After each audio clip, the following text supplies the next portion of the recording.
வணக்கம். Active herbals வழங்கும் முகத்தை மிக அழகாகவும் வெண்மையாகவும் மாற்றும் சோற்றுக்கற்றாழை ஃபேஷியல் செய்வது எப்படி? சோற்றுக்கற்றாழை சருமத்திற்கு மிக அழகையும் வனப்பையும் அளிக்கக்கூடிய அதி அற்புத ஹெர்பல் என்று சொல்லலாம். இது சருமத்தை என்றென்றும் இளமையாகவும் பொலிவாகவும் மென்மையாகவும் வைப்பதற்கு இதைவிட வேறு மூலிகை இல்லை என்றும் சொல்லலாம். இது ஒரு இயற்கையின் வரப்பிரசாதமாகும். சருமத்தில் எந்த பிரச்சனையாக இருந்தாலும் சோற்றுக்கற்றாழை ஒரே தீர்வாகிறது. முகப்பரு, கரும்புள்ளிகள், கருமையான முகம், முகச் சுருக்கம் என்று அத்தனை பிரச்சனையும் தீர்க்கக்கூடிய மூலிகை இது. சோற்றுக்கற்றாழை செடியை ஒரு சிறிய தொட்டியில் வைத்தால் அது தானே வளர்ந்துவிடும். இதற்கு எந்தவித பராமரிப்பும் தேவையில்லை.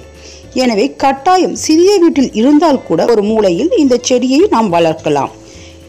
இதனால் அழகிற்கு நாம் எந்த செலவும் செய்ய வேண்டியது இல்லை. இந்த சோற்றுக்கற்றாழையை கட் செய்து அதன் உள்ளிருக்கும் ஜெல்லை எடுத்து ஒரு கப்பில் தனியாக வைத்துக் கொள்ள வேண்டும். முதலில் ஸ்க்ரப் செய்வதற்கு சோற்றுக்கற்றாழை ஜெல்லை நன்றாக மிக்சியில் அரைத்து ஒரு ஜூஸ் போல் செய்து கொள்ள வேண்டும். அதன் பிறகு எலுமிச்சை பழ சாறு 2 ஸ்பூன், சோற்றுக்கற்றாழை ஜெல் 3 ஸ்பூன், அரிசி மாவு 1 ஸ்பூன், இம்மூன்றையும் நன்றாக கலந்து முகத்தில் தேய்த்து ஒரு 10 நிமிடம் கழித்து ஸ்க்ரப் செய்வது போல நன்றாக கைகளால் தேய்த்து எடுக்க வேண்டும். இவ்வாறு செய்வதால் பழைய டெட் ஸ்கின்கள் முகத்தில் இருந்து வெளியேறி முகமானது பொலிவடையும். அதன் பின்னர் ஃபேஸ் பேக் செய்வதற்கு மீதமிருக்கும் சோற்றுக்கற்றாழை ஜெல்லை 5 ஸ்பூன் எடுத்துக்கொள்ள வேண்டும். இத்துடன் 1 ஸ்பூன் வேப்பிலை பொடி, 1 ஸ்பூன் முல்தானி மெட்டி பொடி, இம்மூன்றையும் நன்றாக கலந்து பிரஷால் முகத்தில் மேல் நோக்கி போட வேண்டும். இதை அப்படியே 20 நிமிடம் விட்டுவிட வேண்டும். அதன் பின்பு முகத்தை குளிர்ந்த நீரால் கழுவ வேண்டும். இப்பொழுது முகம் ஆனது நல்ல பொலிவுடனும் வெண்மையுடன் அழகாக மாறியிருப்பதை பார்க்கலாம். இது முகத்திற்கு சருமத்திற்கும் மிக ஏற்ற பேக். இது எல்லாவித சருமத்திற்கும் ஏற்றது.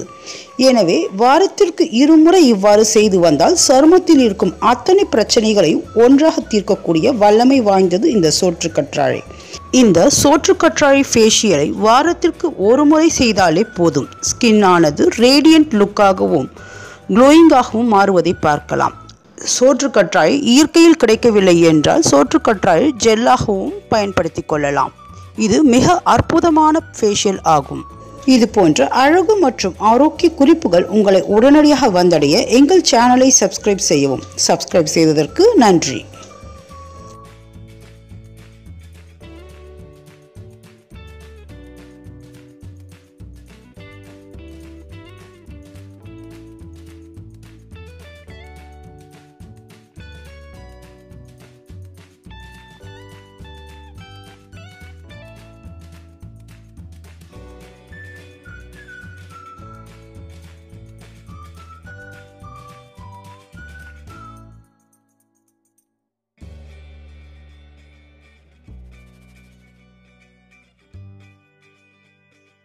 ஃபேஸ் பேக் செய்வதற்கு